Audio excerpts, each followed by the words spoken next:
Welcome, everyone. My name is Lahana Tabani, and we welcome Dr. David Allison again back to Hamilton virtually. Let me just start by land acknowledgement. Although today's session is virtual, it is always important for us to start with land acknowledgement. A land acknowledgement is an act of reconciliation that involves giving a statement such as the one I'm giving today to recognize the indigenous inhabitants of the land. To acknowledge is one way to show respect to our indigenous peoples and their enduring connection to their traditional territories and its histories. It is our pledge of commitment to the Truth and Reconciliation call to action. I would like to recognize and acknowledge that McMaster University operates and lands on the traditional territories of the Mississauga and the Haudenosaunee nations. These territories are the subject of the Dish with One Spoon Wampum Belt Agreement. The dish represents shared land, while One Spoon reinforces the idea of peacefully sharing and caring for the lands around the Great Lakes in a spirit of mutual cooperation. At McMaster, we pledge to continue to work together with Indigenous peoples in building a more just society where their gifts and those of people, other people, are nurtured and honored. It is a great pleasure to now hand over to my colleague, Dr. Stephanie Atkinson. We're delighted to have this second session of the 2022 Hooker Lecture by Dr. David Allison. David is a friend of McMaster and has worked with many of us in many initiatives and collaborations, and has had the opportunity to also work extensively with one of our colleagues, Dr. Stephanie Atkinson, in different committees and panels. So I'll pass it over to Stephanie now to introduce him. Thanks, Lahana, and thank you especially for this opportunity to provide an introduction and a really warm welcome to you, David, as a nutrition colleague and friend. I'm just sorry it's not in person. So David Ellison is currently the Dean and Distinguished Professor and Provost Professor at Indiana University Bloomington School of Public Health. His contributions to science, which are noted in many ways, not the least of which is more than 600 publications, have been acknowledged by many, many awards from statistical and obesity-related professional societies. He's one of the top 10 scientists in the world awarded the most NIH grants, certainly an enviable record. Dr. Allison's elected fellow or scholar of 7 professional societies, has been a member of the National Academies of Medicine of the National Academies since 2012. And the academies work you hard. He's chaired many advisory committees and authored several reports. But what I find fascinating about David is that his academic training was in behavioral and clinical psychology, and his postdoctoral work was in obesity. Despite this, he's become a star and a guiding light for us in the nutrition field, which is the world that I live in. As Lahana mentioned, I've worked alongside David on committees and board of directors of the American Society for Nutrition and the International Life Sciences Institute. And it's been really rewarding to note that his energy, dedication, and active engagement in such volunteer professional activities, especially for such a busy academic scholar. Now, many of you probably know that nutrition has an abysmal reputation for misinformation and for what David calls, quote, hype and spin on the science. So this state leaves professionals and the public health alike profoundly skeptical about any nutrition advice. David's advocacy for rigor in research methods, stats analysis, and the uncompromisingly truthful communication of research findings in the nutrition field have really been instrumental in improving the design of nutrition intervention trials and the reporting of nutrition research in North America and beyond. We're not perfect yet, but David has brought us a long way. So once again, David, it's such a pleasure to personally welcome you to MAC. I wish you were here, but we're all really looking forward to your lecture today of combining obesity, exercise, diet, and longevity. What do we conjecture and what do we know? So take it away. Well, thank you, Liana. Thank you, Stephanie, and thank you everyone for joining. To say it is an honor to receive the Hooker Lectureship and to be able to be here with you would be an understatement. It is truly a privilege, as it has been a privilege to have so many of you as friends and colleagues for so many years. And I look forward to continuing to do the good work we do together, because indeed we do that work together. So thank you again. And I will now see if I can pull my slides up and get us going here.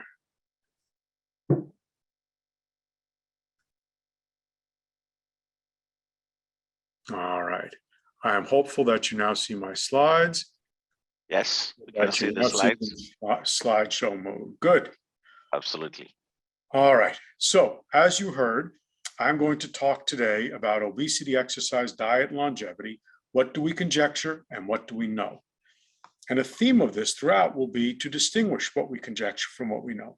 And conjecture is good, but knowing is better. Both are valuable, but a key is to distinguish between them. I'm not going to read this to you, list my disclosures, my acknowledgements. The important thing is that at the bottom is my email address. And if anybody wants the slides, just send me an email. We'll send you the slides, and then you can read these yourself if you wish. All right, this is a very broad outline of the three major areas I'm going to cover: obesity and longevity and the obesity paradox, caloric restriction and longevity and how that might inform us about obesity, weight loss, and longevity in humans, and does weight loss, and importantly, how we lose weight, affect longevity. Well, let's start with obesity and lifespan. In Shakespeare's Henry IV, Shakespeare has Henry say to Falstaff, and this is Falstaff over on the left of the screen with a very large abdomen, "Leave gormandizing, know that the grave doth gape thrice wider for thee than for other men." What Shakespeare is having Henry say basically is the grave is gaping for you. It is calling you because of your obesity. And so even back then, there was the sense that obesity is unhealthy. But can we put numbers and not just pictures and poetry to it? And the answer is yes. And one of the first, not the first, but one of the first figures to do this is no lesser figure than the double Nobel laureate, Linus Pauling.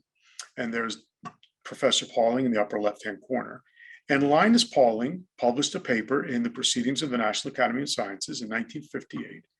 And this is a figure from his paper, and he shows this, you might call it a J-shaped curve or a U-shaped curve or a bathtub-shaped curve or a convex upward curve or a concave upward curve.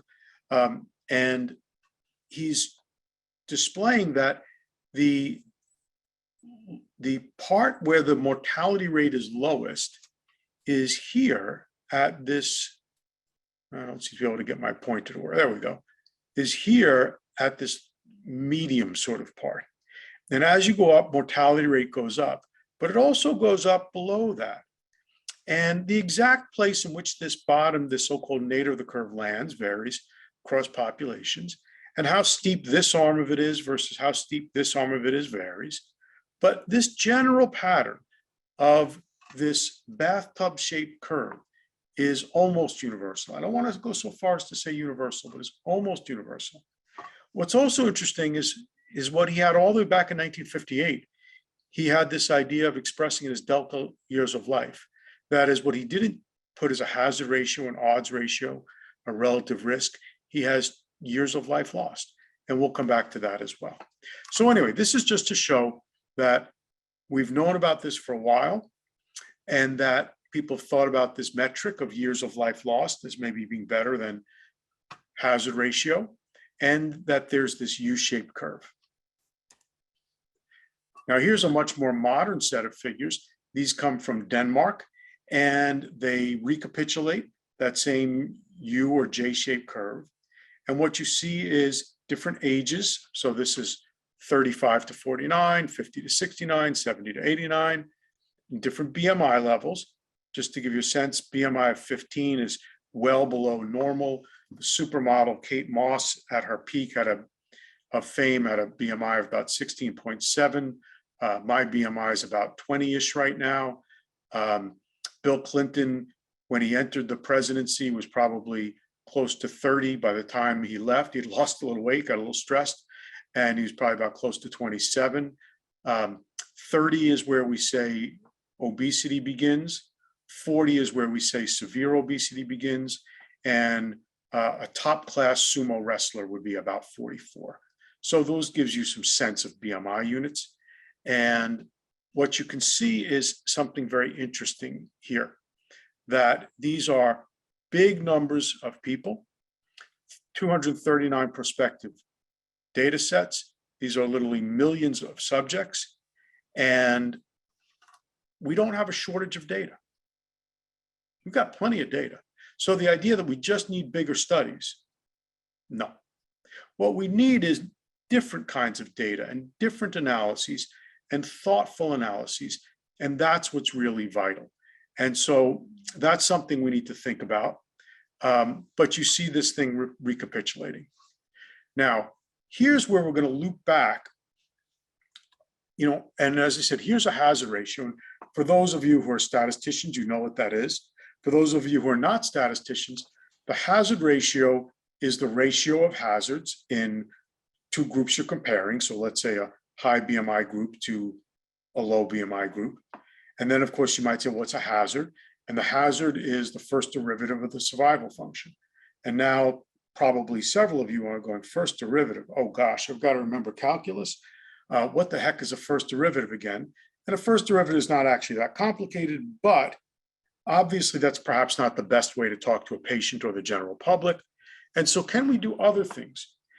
And this was a legal case I got involved in years ago. It's been settled for years. It's public, but in the interest of good taste, I'm not going to reveal the person's name. I'm just going to call him Mr. X.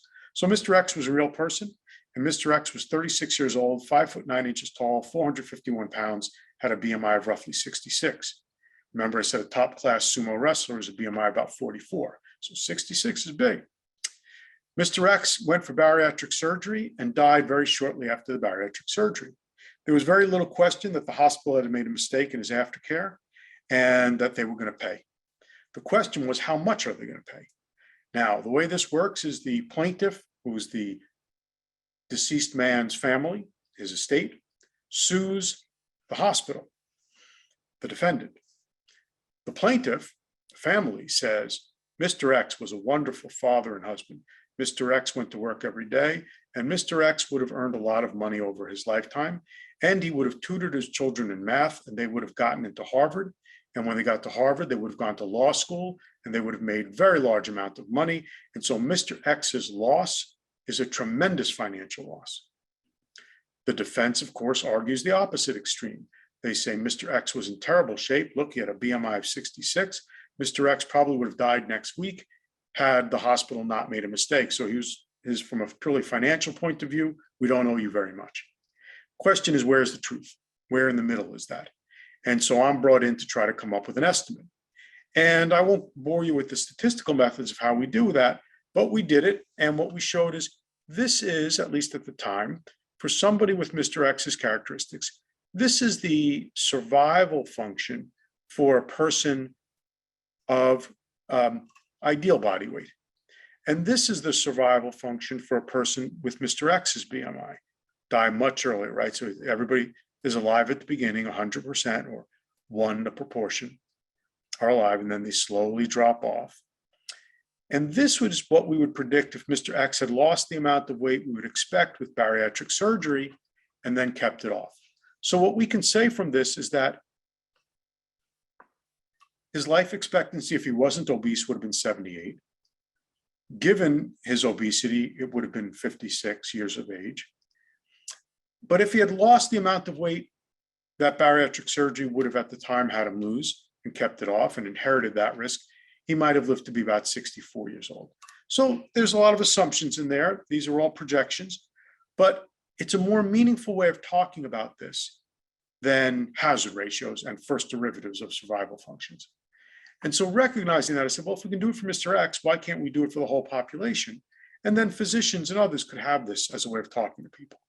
So we did that, and we published a paper in JAMA back in 2003 on this. And you can see the result here. And what we do is we break it out separately for age and sex groups. I'm showing you only the results for white men. I will be clear with you that the results are most striking for white men. So they're less strong for other race and sex groups we looked at. But what you can see is as BMI goes up, the number of years of life go up.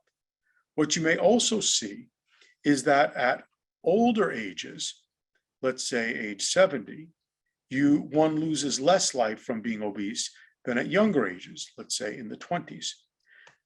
This is exactly opposite to what an earlier group had found with methods that were not reasonable methods because they didn't know how to handle the censoring. That is, how do you deal with when somebody dies, or rather when someone has not yet died, taking that into account. You don't know how long they're going to live. You just know they were alive at the end of your study. And we found a better way to take that into account. And therefore, we produced these numbers. And it makes sense because think about it. If you're 20, you have a lot of life left to lose. If you are 70, you have less life left to lose. And so it makes sense that the absolute amount of life you lose may be smaller. On a percentage basis, it might be greater, but on an absolute basis, it's smaller. What's also interesting here is to see the magnitude. So here is, as I said, where roughly we would say very severe obesity, class 3 obesity, kicks in at BMI of 40. And if you look at that, even for the younger groups, the years of life lost are not much more than 6, about 5. And that's interesting because the difference in lifespan between men and women is about 5 years. And so if you were to say, oh, a person with a BMI of 40 is at tremendously increased risk for mortality, is a walking time bomb, you'd have to say that every man is at tremendously increased risk for mortality in a walking time bomb. And maybe you should.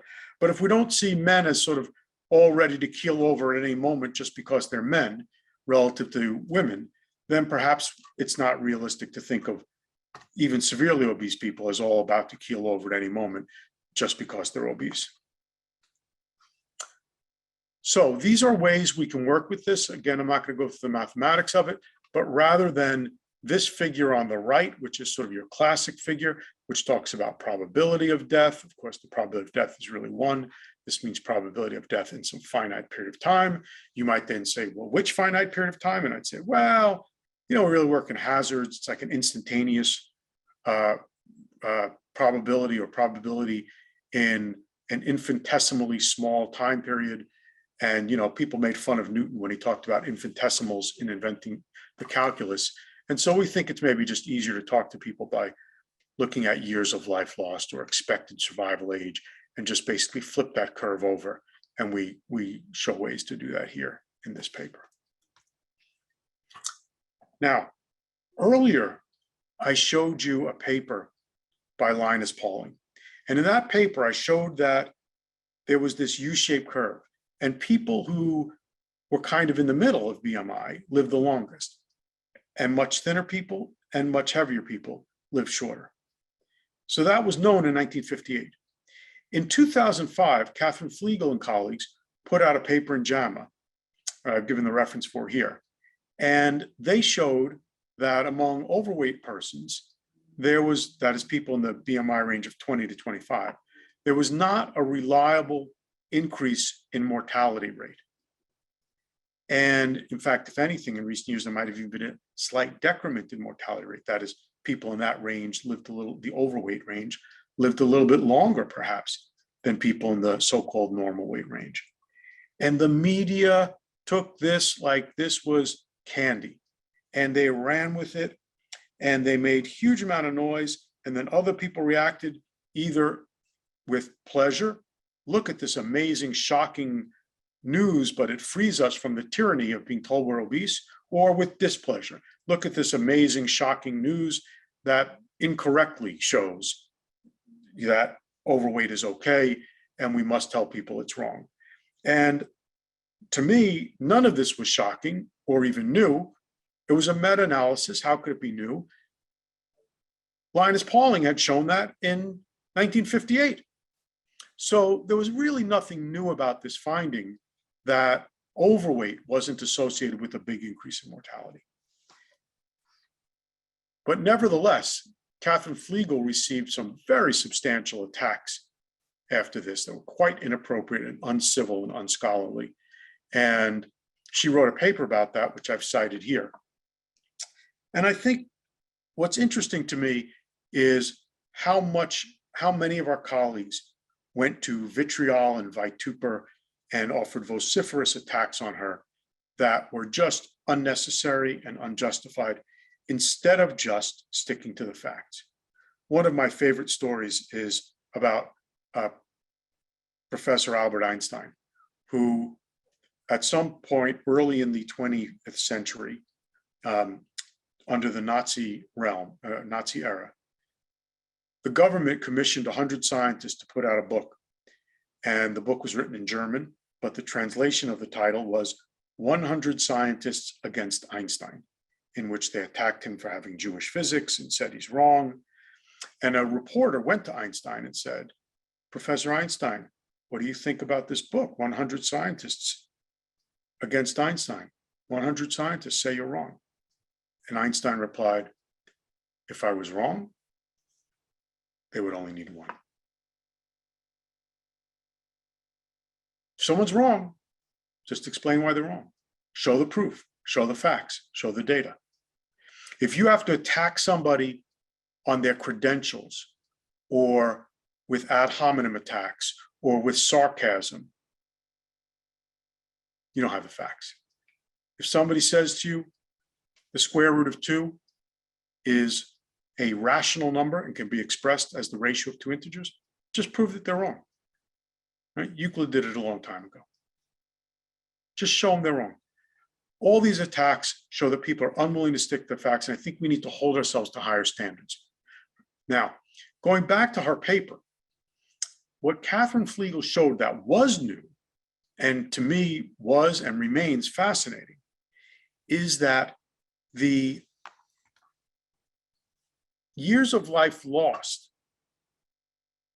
or the obesity mortality association, seem to be going down over time. So what you see here over on the left is the early 70s, and over on the right is the late 80s. And during that time period, this is how, sort of, you might say, how bad the association is. The association is not quite so bad anymore. It's going down. What is going on with that? Now, to me, that is fascinating, and it's new. I don't know that anybody had ever shown or even studied whether the association was changing over time. So my colleagues and I decided to look at this, as did others. We published a couple of papers here just to say, is this a fluke? And the answer is it's not a fluke. We got an NIH grant to work on this. And this holds up. It also holds up in some Danish data that others published. And you see over on the right, our estimates. Again, as with anything else with obesity and mortality, it's complicated. We don't get the same answer in every age, race, and sex group. It depends whether we're talking about younger or older men or women, et cetera. But the estimates do seem to be changing over time. And at least for some groups, the association, expressed as years of life lost, seems to be less deleterious than it used to be. So that's really fascinating. Why is that? Answer, we don't know. One can conjecture that it is a function of better treatments for obesity. So that, for example, one becomes obese, one has heart problems, and then the heart surgeons step in and they give you stents and bypass. Or one becomes obese, one gets high LDL cholesterol, and you get a statin, and the statin takes care of that. So that it essentially, better medical care knocks out the intermediary pathways by which obesity kills you. Could be, unclear if it's actually true. Another possibility is that obesity itself wasn't the primary or sole culprit, but rather it was confounded with what it took to get obese. So maybe to get obese, you had to eat a lot of food. And if what you were eating in 1970 was much worse than what you were eating in 1990, maybe higher in saturated fat or higher in sodium or higher in who knows what, that wasn't as good. You keep eating as much in 1990, but you're eating less deleterious material, and maybe that's why it is. Or Maybe people are more active. I doubt it, but that could be it. Or maybe it's a social thing. Maybe obesity kills you in part through stigma. So that if you're perceived as obese, you're perceived as deviant. It doesn't feel good to feel deviant. That creates stress, and that leads to shortened lifespan. Plausible. And what's seen as deviant changes over time. Because maybe in 1960, if you had a BMI of 25, you were already seen as overweight or obese by the general public. Whereas maybe in 2020, you have to have a BMI over 35 before you're really seen as overweight or obese. Could be. There are multiple other possibilities, but those are just some.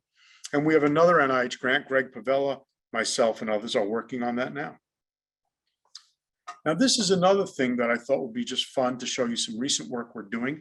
This is something where we're exploring. And if any of you have good ideas about this, I hope you'll drop me a note because we're still thinking it through.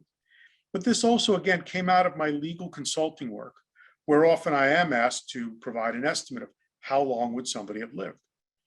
And the two opposing parties argue their points. And I go into a courtroom and I say, Mr. or Ms. X might have lived to be 70 years old. And the attorney cross-examining me says, Dr. Allison, did you take into account Mr. or Ms. X's age, race, and sex? And I said, yes, I did. Did you take into account their BMI? Yes, I did. Did you take into account other things? Well, a couple. Did you read the medical record, doctor? Yes, I went through it. Did you notice in the medical record that it said that Ms. X had fatty liver disease? Yes. Did you take that into account? Well, not directly. What do you mean you didn't take it into account directly? Well, I didn't put in a model. Why didn't you put in a model? Well, first of all, I don't have a model that includes that. Second, I'm not sure I need to, because part of the way you get fatty liver disease is by becoming obese, and I've already got obesity in the model, so it's kind of taken into account. I said, What if it's pancreatic cancer? And if I tell you Mr. X had pancreatic cancer, stage 4 metastatic pancreatic cancer, and I say, no, I didn't take that into account. Are you crazy? How could you have not taken it? How could you have predicted that this person would live another 30 years with stage 4 metastatic pancreatic cancer? And I say, well, I'm not saying they would. I just use a model, and that's how the model works. And they said, well, but this is bad modeling. What kind of statistician are you? And I said, well, I could take it into account, but if I only take into account things to build into the model, assuming I actually can, I have data to do so. When you notice that the value of that potential covariate or predictor for the person for whom I'm going to next make a prediction is extreme, does that introduce a bias? And the answer is yes, it does. We've shown this. The bias may be large in all cases, and depending on how you do the decision making, you can make the bias go away, you can make it bigger, smaller, but there are often biases. So should I put that in the model or not? If I don't put in the model that this person has stage 4 pancreatic cancer, that really does seem foolish. It really would be strange for a professional health scientist to sit on a witness stand and say, I think this person would have lived another 50 years. On the other hand, if we should be using unbiased techniques, then I shouldn't be introducing something that creates a bias. But bias relates to long-run performance. And the opposing counsel will likely say, but I'm just asking you about Mr. X. I'm not asking you about the average of what happens with an hypothetical infinite number of Mr. X's. I'm just asking about this Mr. X right here. So this is something we're struggling with. I'd love some help. We think we've maybe got some answers coming out, but it really reflects what are we trying to estimate and the difference between the frequentist kind of paradigm and another paradigm. And I'm not sure exactly what that other paradigm is. All right. Now I want to go back to the idea of complexity. If anybody tells you, which many people are actually very happy to do in the field of obesity, that they understand something fully, I would say they're almost certainly wrong. what I think we know is that over and over again, biology in general and obesity in particular stymie us by the complexity, the number of interactions, the number of things that work one way here and one way there. This is a meta-analysis with pooled raw data that my colleagues and I published on the association between BMI and mortality rate among Hispanic individuals. And we can't find one.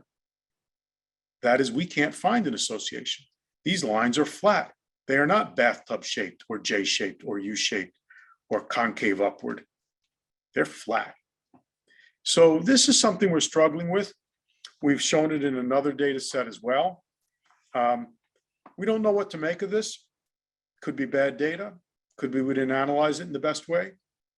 But I think it does show the complexity here and that there are no simple answers and that we should not be assuming that these simplistic narratives about race and poverty and obesity and mortality rate are all what they appear to be based on the pundits.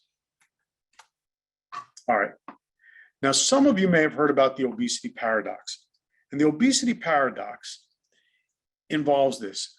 When people, we know that in general, despite what I just said in the prior slide, in general, obese people die earlier than non-obese people.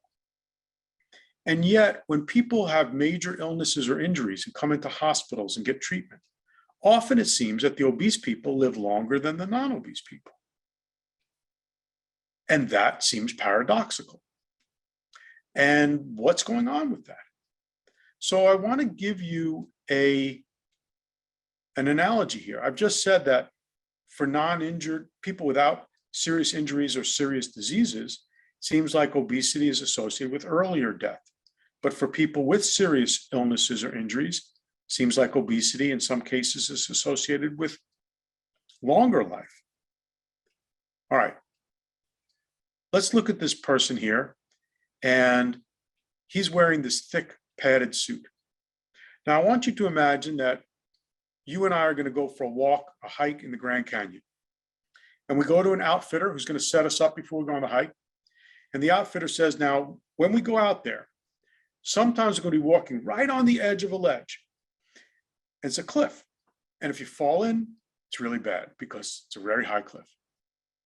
And if you fall in without any special padding, you're probably going to die. If you fall in and you wear some padding, the padding reduces the risk that you die. The more padding you use, the more you reduce the risk. Okay, do you want to wear the padding? The guide says, but there's one more thing I need to tell you. The padding makes you clumsy. So it increases the likelihood that you fall. But if you fall, it decreases the likelihood that you die. Now, do you want to wear the padding? And how much? So one of the young students who's here on this call would probably say, look, I'm young, I'm strong, I've got good eyesight, I've got good balance. I'm not going to fall. Very unlikely I'm going to fall. I don't want to wear the padding and have it increase my likelihood of falling. Seems to make sense. Someone who's very old, has got a lot of balance problems, very poor vision, weak musculature, says, I think there's a pretty high chance I'm going to fall. So I'll take a lot of padding. And I'm kind of in the middle, and I say, maybe just a little padding. Well, if you think about adipose tissue as that padding, then perhaps that's what should happen as we age. We should say, well, my probability of getting a serious illness or injury is going up as I age. I don't want to be obese because that may increase the likelihood that I'll have a serious illness or injury. But my likelihood is going up anyway. And if I have a serious illness or injury, then I want the padding. And so maybe I should increase my adipose tissue stores as I get older, which is exactly what people do. And what that further predicts is that the nadir of the BMI mortality curve would keep shifting to the right, that is to older, higher BMI levels as one aged. And that's also exactly what happens. So the optimal BMI that is the BMI associated with the lowest mortality, keeps going up as a function of age. And we can recover the real data with a mathematical model based upon this analogy I've just given you. Now, that doesn't prove that my analogy, that causal model expressed in the analogy, is the true causal model. All it says is that my causal model is consistent with the data. Of course, there are other causal models that could be consistent with the data. But it's an interesting idea, and I think it merits further evaluation as we go forward. Well, these days I'd be, chagrined to not say something about COVID-19. Wouldn't want to let a whole talk pass without saying something about COVID-19. So I think anybody who's not been living in a cave for the last 2 years knows that people who are obese and diabetic have higher risk of bad events if they become infected with COVID-19. And that's well established. One of the things that's interesting is that both obesity increases that risk, but obesity also increases senescent cell burden. These are cells in the body associated with aging that don't turn over. And Jim Kirkland at the Mayo Clinic is probably the world's leader, or at least one of the world's leaders in that topic. And Jim and his team invited me and my team to work with them on a paper which we had published in Science, and then you can see that over on the right, in which we showed that senolytics, these are drugs or nutrition substances that get rid of senescent cells, seem to offer some protection of older mice against death from SARS-CoV-2-like viruses. And so this is a kind of an interesting thing that we think, we'll start looking at more in the future. That is, what is the relationship between SARS-CoV-2 infection and senescent cells? Does it increase senescent cells? And does having an increased burden of senescent cells prior to infection increase risk of infection? And can senolytics potentially help that? And what's the role of obesity in all of that? Might that be the mechanism by which obesity leads to an increased risk of mortality from SARS-CoV-2 infection? So more work to be done. What else? What can we learn from discordant twins? Well, Oprah had this pair of twins on her show years ago, and you can see that the sister on the left is quite thin, the sister on the right is quite obese, and yet they are identical or monozygotic twins. And these are called discordant, meaning they're phenotypically discordant. And yet they have, to a reasonable degree of approximation, the same genotype. So this is an interesting thing because we've controlled for genotype. And then we can ask, well, given that these twins differ in phenotype of obesity, how does that difference after controlling for genotype relate to mortality rate?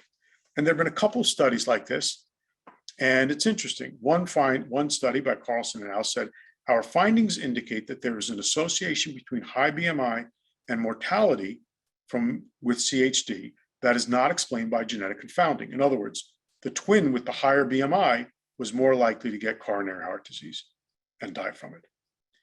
Whereas in contrast, Nordstrom et al. Wrote, in monozygotic twin pairs, higher BMI was not associated with an increased risk of MI or death. So once again, it's complicated. We don't have all the answers. Depending on which study you choose, you can either make the case that the BMI mortality association is confounded by genotype, which could explain some of why that curve is shifting to the right, as Catherine Flegel showed back in 2005, right? Because if the entire BMI distribution of the population is shifting to the right, if we're all getting fatter on average, then the genotypes associated with any BMI are sort of shifted to the right. And if it's genotype that's driving this, right? If it's your predisposition to having a particular BMI, as opposed to the BMI itself that's causing the increased mortality rate, then that's exactly what we would expect. All right. So the data are consistent with both of these ideas. My sense is that it's not completely confounded, but I think it's important to be open to studying this further. And of course, that leads some people to say, I can't believe I ate all that kale for nothing. All right. Now, one of the fascinating things is that we often think about obesity, how does it kill you? Is it too much strain on your heart from carrying all that extra weight? We used to hear that years ago. Is it inflammation? Is it that it gives you diabetes? Is it that it leads to senescent cells? Is it that it causes hypercholesterolemia? And the answers could be any or all of those, could be none of those. But there are other factors still that people often don't think about quite as much. And here's an example. If you look at the epidemiologic literature, it turns out that if an obese person is in a vehicle collision, even if you control for whether or not they're wearing their seatbelt and what kind of vehicle they were driving and the speed and all those kinds of things, obese people are more likely to die after that vehicle collision than non-obese people. And that's fascinating. And so we got another NIH grant to work on this, and we worked with some engineers, and they were able to simulate these in silico, where we would take essentially a vehicle, and then we would put inside that vehicle a person. And the person had the densities and masses of the different components of the body set as a function of real MRIs from the New York Obesity Research Center from Steve Heimsfield and Wei Shen.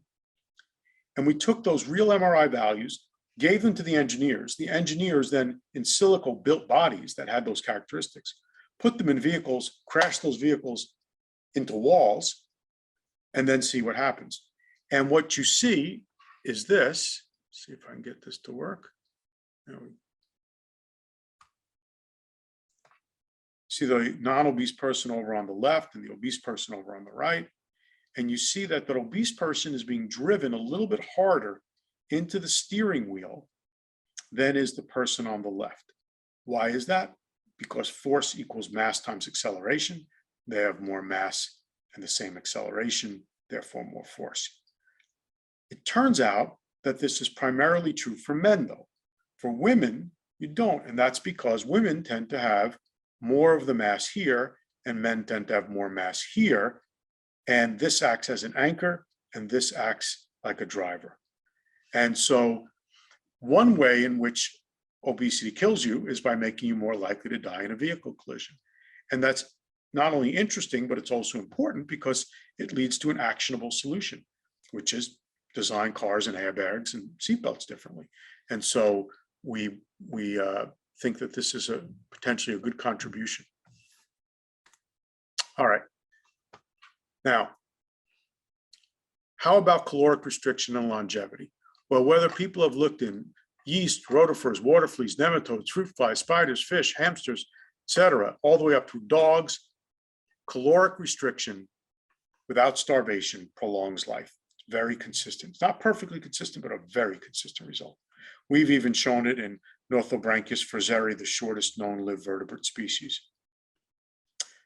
In monkeys, this has also been shown now. These are non-human primates. These are monkeys, rhesus macaque monkeys from the Wisconsin Regional Primate or National Primate Research Center from work that Rick Weindrich spearheaded, and I was fortunate enough to be part of.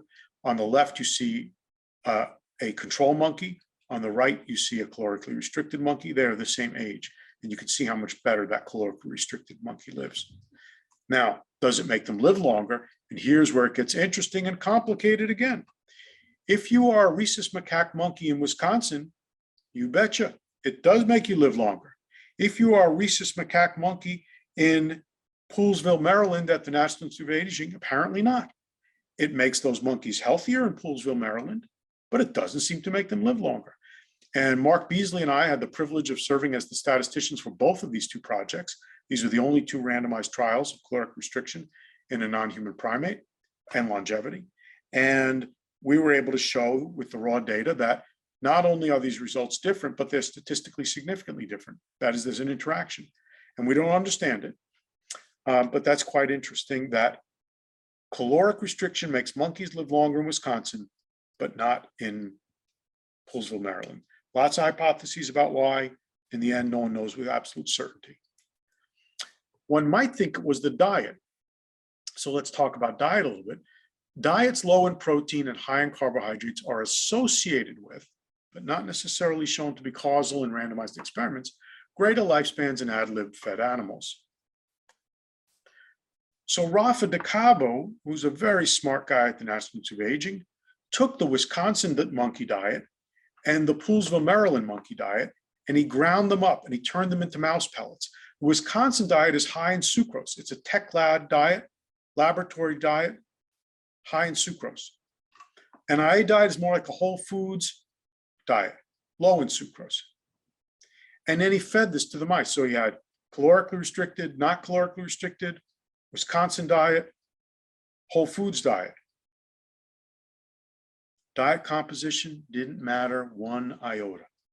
Made no difference whatsoever. Caloric restriction made the mice live longer. So, as Huxley famously said, another beautiful hypothesis slain by an ugly fact. It could be that mouse is not the right model, as some people say, and that if we did the same experiment in humans, we would find that diet composition makes a difference. But in the mice, where we can do the experiment, it doesn't. What about weight loss in humans and mice?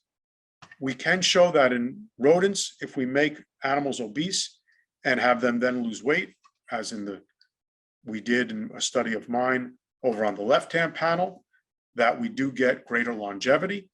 Over on the right-hand panel, you see a study from a meta-analysis by Steve Krzyzewski in humans showing a small but statistically significant reduction in mortality rate or increase in lifespan among individuals assigned to lose weight in weight loss trials. So that's good. What about the methods? Well, it depends which method we're talking about, but right now, it looks like the newest drugs are really very good. We need to update this slide because it's a little bit negative here talking about orlistat and phentermine. But now we have the GLP-1 agonists, and that's the ones in here. And these seem to be prolonging life. And the bariatric surgery seems to be prolonging life. So we are getting some good results now with drugs and surgery on life prolongation, demonstrable in randomized controlled trials. We don't yet have really rock solid results on the lifestyle extension of life. I'm going to skip these.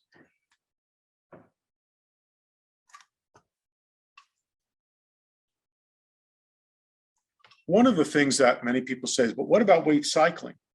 You know, some people say going for weight loss for anything but bariatric surgery and some drugs perhaps is a failure. Shouldn't even bother because you just lose the weight and then you regain it. And that's even worse for you because weight cycling is associated in humans in observational epidemiologic studies with increased mortality rate, not greater lifespan. Well, I reply to that in two ways. The first is those are observational studies. They're not showing cause and effect. If we look at this in our rodent data, which we have, what we see is that the group of mice that are ever obese live the shortest. The ones that are ever lean live the longest. But mice in the middle that become obese and lose weight live almost as long as mice that are never allowed to become obese. And furthermore, the weight cycling mice, WC, the green line, live just as long as mice that lose much of their weight and keep it off. And that's very interesting because, you know, I go to my dentist every 6 months, and I suspect many of you do too, and the dental hygienist scrapes the plaque off my teeth. And if you were to weigh that plaque and tartar and calculus that he or she scrapes off, and you call that my weight loss for plaque, tartar, and calculus, then you would say, gee, I have weight cycling, right? I come back in 6 months and it's back, and the dental hygienist has to scrape it off again. No one says dentistry is a failure. No one says stop going to the dentist because it comes back in 6 months. We say, well, come back and we'll scrape it off again. Why don't we do this with obesity? Maybe we need to say, come in, we'll give you some program, a pharmaceutical, a residential treatment, a meal replacement, you know, ketogenic diet, whatever the heck works for you. We'll get that weight off in 6 months. And then, yeah, over the next 3 to 5 years, you probably gain a lot of it back. But that's okay. Then we come in and do it again. Maybe that's a dental model of obesity that we should pursue. All right. It's getting late, so I'm going to be glad to send these slides to anybody who wants them, but I'm not going to go through them all. Otherwise, we'll be here all day. And I'll just go to these take-home messages. What are the take-home messages? Well, first, obesity is associated with many causes of death.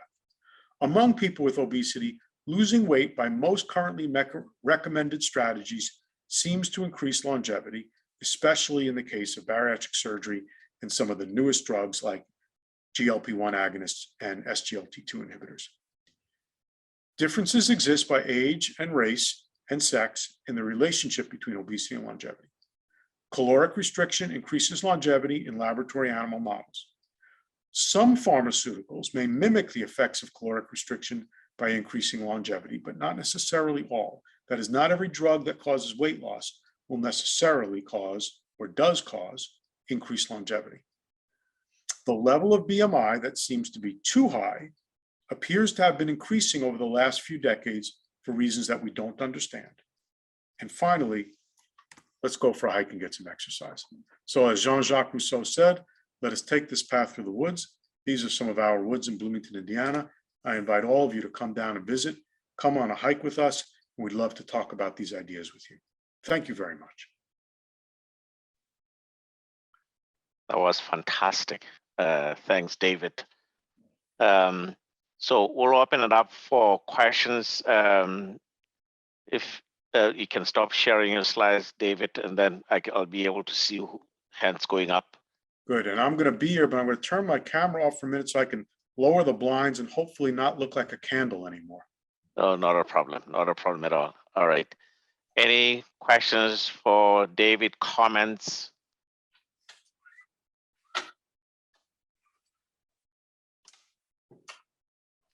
All right, Stu. Yeah, Dr. Ellison, thanks very much for that. I'm always impressed with the caloric restriction and life extension. I suppose the question, if you're a human being, is who wants to live to be 120 and feel like they're 120? So is the question more about longevity or health span in these individuals? And I wonder if you could comment on the fact that monkeys and mice kept in hermetically sealed cages away from pathogens like a COVID virus or dietary or pollution or dietary constituents are really the right model that we should be looking at to try and understand how complex human beings might be. Those are all good points, and I think they raise multiple questions. Some are moral and some are scientific. The scientific questions start with, what is your scientific question? So if, for example, you're saying the question is, I want to understand some of the basic biochemical, physiologic, cellular, and other factors that cause variation in aging and senescence, then I think studying laboratory animals in, as you called it, hermetically sealed conditions with caloric restriction is entirely reasonable. What you want to do is try to isolate things. If, on the other hand, you're saying, I'm trying to find a treatment that I can then actually recommend to people to do in their real lives, not living in those kinds of conditions and not being mice or worms or flies, then maybe not. It still might have some relevance, but perhaps less so. And that's why you have to work your way up through dogs and monkeys. And eventually, you've just got to do the study in humans and say, let's apply treatments. Right? In the end, we're not going to randomize people to be obese or not obese. We're going to randomize people at best to have different diets or different drugs or different surgeries or have surgery or not. And the question becomes, what is the effect of those different procedures? And we're starting to have those results. Now, the other question you ask is very much a social, moral, political question, even a question of taste and preference. Some people might say, I'd rather live to be 150 years old than 75 years old, even if it means that for a long period in that 150 years, I'm not in great health, cost a lot of money, and have some physical pain. Others might say the reverse. Turns out it often depends, and people have done these kinds of questions, where you are. If you're 20 years old and in great health, and someone asks you a question like that, you're like, I don't want to live that long if I'm not going to be healthy, right? I want to go when it's my time. If you're 85 years old and you're in pain and somebody says, I can make you live a little longer if we do this. Like, yeah, I think I'm willing to live a little longer, even in pain. So I think there are different points of view depending on where you are. I don't know that there's a right answer. I think that many in the aging field talk about so-called curve squaring, which is probably not a great term, but what they mean to imply is a squaring of the individual curve of decline. So a better term is compression of morbidity. That is, however long I live, I'm going to be healthy and functional and comfortable until just before I go. And then just before I'm going to have a very rapid decline, as opposed to for years and years before I go, slowly going down. And I think the thought is that things that slow down aging and make us live longer will also cause a reduction in the period of morbidity at the end. I know of no mathematical proof that that must be. In fact, I'm pretty sure you can prove that it doesn't have to be. And while I think there are reasons to think it could be, I think that's largely still speculation at this point. Thank you very much. It's fascinating talk. Thank you, sir. Thank you. Thank you, Stu. Laura. Thank you. I really enjoyed your talk. Do you think we need age, sex, and maybe even ethnicity specific cut points for BMI? Would that help? I think that it might, but one of the things that I think scientists, including and especially public health scientists, but not only, are very bad at is analytic thinking and clear talking. Lawyers are much better analytic thinkers and clear communicators than our scientists. Scientists are smart, but they're not good analytic thinkers. And so we get into these debates about should we have different cut points and it would be better. And if you think about it, we don't say better for what? So it depends, what do you want to do with BMI? Some people get very angry and they say, you shouldn't set the cut point there because it stigmatizes people and we don't even have a treatment. And you say, well, but who said I was putting cut point out to engage in dialogue around treatment or make decisions around treatment? And so you have to say, what is the cut point there for?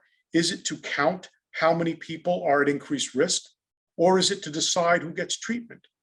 Or is it to stigmatize people and insult them or label them?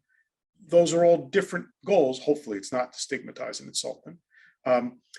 But counting versus making decisions about treatment are two completely different things. And the cut points that are good for one are not necessarily the cut points that are good for the other. So the bottom line is, until somebody says, this is what I want to do with it, that question is not answerable. All right. Now, we'll have one last question. Russ. Yeah, sure. So thank you, Dr. Allison, for this talk. This is interesting. And I'm curious about your thoughts about body composition and fat distribution. There's been a lot of talk about visceral adipose tissue. And a hypothesis that's been circulating for a while is that it itself is harmful. But another hypothesis is this sort of overflow hypothesis, and that it's a marker of defective fat storage in the subcutaneous department. I'm sorry if it's specific, but I'm just curious about the current thinking surrounding VAT versus SAT, so belly fat versus general adiposity.